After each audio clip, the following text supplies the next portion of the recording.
Je vais m'amuser un peu avec des LED rouges, récentes et anciennes. Allons-nous voir des différences de performance?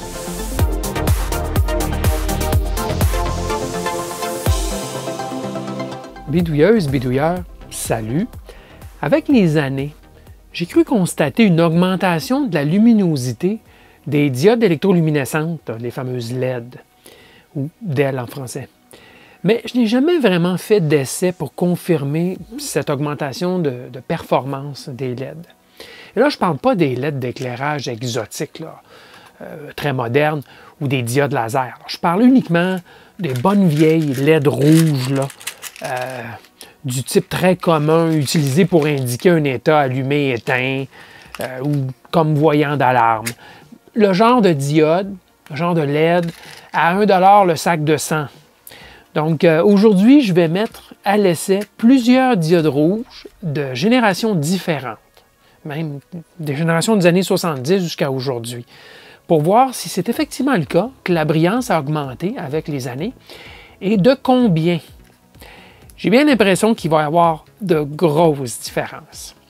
Je vous présente tout de suite le montage qui, soit dit en passant, utilise un régulateur de courant, pas de tension. J'ai mis ici sur la plaquette des LED rouges de différentes générations, des plus anciennes que je possède, jusqu'aux plus récentes. Des LED bien communes, là, rien de particulier. Par contre, vous allez voir qu'au niveau de la brillance, il y a eu toute une évolution. Ça va être assez flagrant. Donc, ce que j'ai ici, je vais d'abord limiter le courant à 5 mA. Alors, pour bien faire avec une source de tension fixe, il faudrait que je calcule une résistance et ou en tout cas, je la sélectionne pour qu'on ait un courant de 5 mA. Et chaque résistance serait différente pour chaque LED, puisque les LED n'ont pas les mêmes caractéristiques. On parle de génération, de variétés différentes. Et donc, ça aurait été plutôt complexe là, de sélectionner une résistance pour chacune. Bien sûr, normalement, dans un circuit, on mettrait une résistance pour limiter le courant. Je vais plutôt utiliser un régulateur de courant aujourd'hui. Et pour ce faire, je vais utiliser un LM317. Petit rappel, l'utilisation du LM317 comme régulateur de courant, c'est une astuce à se rappeler. Je m'en sers souvent. Quand j'ai besoin de réguler un courant de l'ordre de quelques milliampères, 10, 20, 30, aussi bas qu'un, disons, 1 mA jusqu'à, disons, peut-être 100 mA, c'est une utilisation intéressante. Alors, le LM317, c'est bien sûr un régulateur de tension ajustable, mais branché comme ceci, avec une résistance en série sur la sortie, on obtient un régulateur de courant. Alors, comment est-ce que ça fonctionne? Je vous l'ai expliqué dans la vidéo numéro 20 et je vais fournir le lien dans la description sous cette vidéo.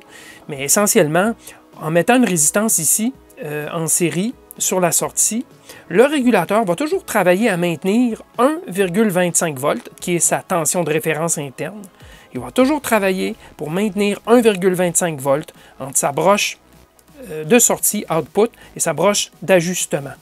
Alors, si on met une résistance ici, en fonction du courant qu'on veut fixer, bien, comme il maintient toujours 1,25 volts, il va laisser passer suffisamment de courant pour maintenir le 1,25 volts de chute de tension aux bornes de cette résistance. Alors, c'est tout simplement comme ça. En choisissant la valeur de la résistance ici, on pourra fixer le courant maximum qui va passer. Si je veux calculer cette résistance, la formule, ce sera 1,25 volts, donc la valeur de la tension interne, ou la valeur aux bornes de la résistance, si vous voulez, divisé par le courant qui passe, c'est la loi d'Ohm, courant qui passe dans la résistance, puisque ici, il y a très peu de courant qui circule dans la broche d'ajustement. Donc, 1,25 volts divisé par le courant qui va circuler, ça nous donnera la résistance à mettre pour le courant qu'on désire. Et ici, on va dire pour les LED, l'essai d'aujourd'hui, 5 mA. À 5 mA, on obtient 250 ohms, donc la résistance à placer ici pour arriver à notre courant de 5 mA. Évidemment, il faut mettre une tension ici en entrée qui sera suffisamment élevée pour compenser pour la chute de tension à l'intérieur du régulateur, plus la chute de tension de 1,25 volts. Donc, on mettra peut-être 2-3 volts plus élevé que la tension qu'on s'attend de voir aux bornes de la LED ici, qui est de l'ordre de peut-être 2 à 3 volts maximum, là. Donc, on mettra quelque chose assez élevé, donc au moins 5 volts, puis on verra là, si la régulation est bonne, s'il est capable de maintenir le courant à 5 mA, mais à noter, là, toujours plus élevé, bien sûr. Alors, et bien sûr, on fait passer la masse là, directement, dans ce cas-ci, au montage. Alors, petite astuce bien utile, coûte pas cher. Pour des petits courants, vous pouvez acheter le LM317 en format TO92, qui est tout petit. Mais la résistance, évidemment, il faut tenir compte de la dissipation en fonction du courant qui va passer dedans. Alors, P égale V carré divisé par R. V, c'est 1,25 volts. Alors, on met au carré et divisé par la résistance, on aura la puissance qui sera dissipée dans la résistance. Il faudra s'assurer que la résistance, bien sûr, peut négocier avec cette puissance dissipée. Alors, pour sélectionner la résistance qui limite le courant, je vais utiliser ma boîte de substitution de résistance, tout simplement, et je vais sélectionner des résistances jusqu'à ce que j'arrive à 5 mA ou 1 mA, ou peu importe le courant que je vais essayer. Et bien sûr, ça garantit le courant constant dans les LED. Alors, je suis prêt à faire le premier essai. Je vous branche la LED la moins brillante, 5 mA. 5 mA, au passage, c'est un courant qui était peut-être un peu faible dans les premières années. Je crois que c'était plus de l'ordre de 10 qu'on visait. Mais vous voyez, à 5 mA, ça brille, mais ce n'est pas... Comme indicateur, c'est correct, là, mais sans plus. Là. Et je vous dis que ici, le plan vidéo n'est pas suréclairé aujourd'hui. J'ai fait particulièrement attention de ne pas trop éclairer le plan pour que vous ayez une bonne idée là, de l'éclairage relatif, la luminosité. Donc, j'y vais graduellement et vous allez voir que l'intensité va augmenter graduellement d'une LED à l'autre. Alors, toujours le 5 mA, vous avez l'indication du courant. Vous êtes capable de le voir.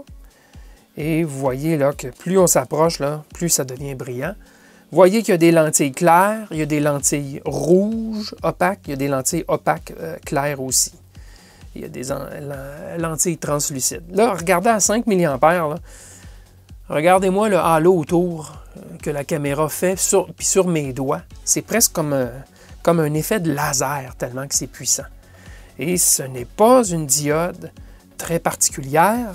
Ça vient là, de petits sacs là, comme ça, là, des lots de 100 LED qu'on nous donne parce qu'on a fait fabriquer des petites plaquettes de circuits imprimés chez les fabricants chinois. Là. Donc, c'est des LED de tout ce qu'il y a le moins cher possible. Et regardez la brillance de ça par rapport à ce qu'il y avait dans le passé. Soit dit en passant, j'ai une bonne collection de LED là, qui remonte au début des années 80 dans mon cas, donc des diodes certainement qui remontent aux années 70 là-dedans. Là. J'en avais une bonne quantité. Ça, c'est juste des 5 mm. J'ai des 3 mm aussi, bien sûr. Alors, ça vous donne une bonne idée de ce que le 5 mA pouvait produire. Maintenant, clairement, de nos jours, on n'a pas besoin de 5 mA pour l'utiliser, la LED, comme indicateur. Quand vous regardez les fiches techniques, souvent, même les fiches modernes, on va utiliser un courant de 20 mA ou de 10 mA pour faire les essais et caractériser la LED pour la fiche technique. Mais clairement, de nos jours, ce n'est pas nécessaire d'utiliser des courants si grands. Économisons l'énergie de nos piles, si ça fonctionne à pile, et économisons, bien sûr, la durée de la LED, puisque moins il y a de courant qui circule, moins elle s'échauffe, et plus longtemps elle durera, c'est clair. Donc, là, je suis allé à 5 mA. Allons-y à 1 mA. Voilà, j'ai descendu à 1 mA. Et si vous regardez, il y a encore une certaine brillance, mais on peut dire que ce n'est pas utilisable. Ce n'est pas suffisant pour être utilisé en indicateur. Celle-ci non plus. Pas plus que celle-ci. Ah, là, ça commence peut-être, dans certains cas, avec un éclairage plus bas, là, ça commencerait peut-être à être utilisable, ce genre de LED. Celle-ci, le fait qu'elle est claire, On voit clairement qu'elle est allumée ou éteinte. Mais à 1 mA, là, ça serait utilisable. On voit que c'est rouge, sinon c'est clair, c'est blanc. Celle-ci aussi, c'est quand même très acceptable. Celle à la lentille rouge, ben celle-ci, ça serait bien acceptable à 1 mA. Celle-ci aussi, et bien sûr celle-ci, et absolument celle-ci. Et regardez, il y a encore à 1 mA, là, il y a encore un halo autour de mes doigts, donc ce serait bien suffisant pour être utilisé là, comme cela. Et maintenant, 1 mA, bon, est-ce qu'on peut descendre encore plus bas? Ben oui.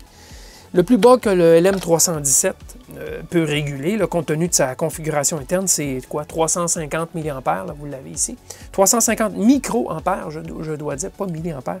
Donc 0,36 mA. On est loin du 5 mA, et regardez, ça brille encore. C'est encore utilisable, sans difficulté. On va se déplacer un peu, celle-ci aussi, comme indicateur, là. C'est... Ouf, ça, là, non, pas passable. Celle-ci, non, pas assez. Celle-ci, peut-être, étant donné que c'est clair, on voit que c'est rosé. Celle-ci aussi, mais à partir d'ici, vous allez voir, là, non, là, c'est plus utilisable. Je ne perdrai pas mon temps avec cela, même que les plus anciennes, on voit strictement rien. Donc, même à 300 microampères, on est capable d'utiliser une LED et d'en faire une indication là, donc, qui veut dire quelque chose. Donc, gardez vos courants bas sur les LED. Inutile de faire passer 5-10 mA dans une LED de nos jours, une LED moderne, même la plus cheap, la plus bas coût que vous pouvez trouver. Vous n'aurez pas besoin d'un courant si élevé. Une autre mesure d'intérêt qui peut être faite, c'est la mesure de la tension de polarisation, donc la tension aux bornes de la diode lorsqu'un courant circule à travers. Et je l'ai fait et j'ai vu une tendance, c'est-à-dire que les diodes les moins brillantes sont celles qui développeront une moins grande tension à leur borne. Alors, par exemple ici, là je fais passer un courant de 8,3 mA. J'ai augmenté le courant pour être certain que les plus vieilles diodes sont assez excitées, si on peut dire ainsi, là. Et regardez, on a une tension de 1,57-58 volts pour une vieille diode. Si je m'en vais dans les plus récentes, qu'est-ce qu'on voit? Bien, on a 1,84, 1,85 volts. Vous voyez que la tension est plus élevée pour un courant donné. Et si je diminue le courant, la tension va toujours être plus élevée ici qu'elle l'est là. J'ai vérifié à peu près toutes les diodes et la tendance générale, c'est que la tension ici a tendance à augmenter en fonction de la luminosité. Probablement qu'il y a eu une évolution dans la composition des diodes, donc les jonctions à l'intérieur qui ont fait que la tension développée est plus grande. Il y a une diode qui est complètement à côté de la plaque et c'est celle-ci. Celle-ci, regardez, à 8 mA, elle produit 4,2 volts. Alors, mon petit doigt me dit qu'il y a deux diodes, deux LED en série dans ce boîtier. Et c'est probablement la raison, parce que même quand je diminue le courant, elle est toujours bien plus élevée au niveau de la tension de la jonction. Dans ce cas-ci, ça va être les tensions des jonctions, c'est ça qu'on pourrait dire. Donc celle-là est vraiment à côté de la plaque, là. Mais les autres suivent cette tendance où la tension a tendance à se rapprocher du 2 volts. Mais il n'y a pas vraiment de dépassement pour la peine. Et donc les tensions plus faibles sont sur les diodes les plus anciennes. Maintenant, j'en ai deux, les encore plus vieilles, que je vous montre de très près. Alors, les voici. Ce sont deux LED, clairement des années 70. Celle de droite est probablement la plus vieille des deux. Regardez le boîtier qui n'est pas orthodoxe, si on peut dire, pas très courant. C'est un boîtier vraiment, une base en plastique comme un transistor, au-dessus duquel on a coulé une lentille de plastique rouge. Et les broches sont plaquées or. Déjà, là, ça vous donne une indication de quelle valeur on donnait à des LED à cette époque. Ça devait certainement être des LED qui coûtaient quelques dollars pièce, même en 1900, dans les années 70. Là. Alors, malheureusement, je m'en voudrais toujours. Durant les essais, je les avais mises sur la plaquette et je les ai grillées. Les deux plus vieilles, je les ai grillées. J'ai fait passer un courant trop élevé dedans par erreur. J'ai fait une erreur de montage et je les ai grillées. Donc, Et je peux vous confirmer que c'était les plus faibles du lot. Alors, il y a définitivement une corrélation entre l'âge et la luminosité des LED. Et ici, j'aurais pu vous le démontrer encore plus clairement avec ces deux LED, mais malheureusement, elles ne feront pas partie de la démonstration d'aujourd'hui. Mais celle-ci aussi, ce qu'il faut dire, c'est qu'il y a un marquage. Il y a quelque chose d'écrit dessus. C'est difficile à lire par contre. C'est comme effacé. Mais ça vous donne une idée, là, comment les choses ont évolué entre les LED de première génération et les LED d'aujourd'hui. Même dans les boîtiers, le fait qu'on utilisait de l'or sur les broches. Et voici une toute récente, en terminant, pour illustrer que, au fond, l'apparence de la lentille et de la construction interne n'a pas beaucoup changé, mais l'efficacité, elle, tout un changement. À la prochaine!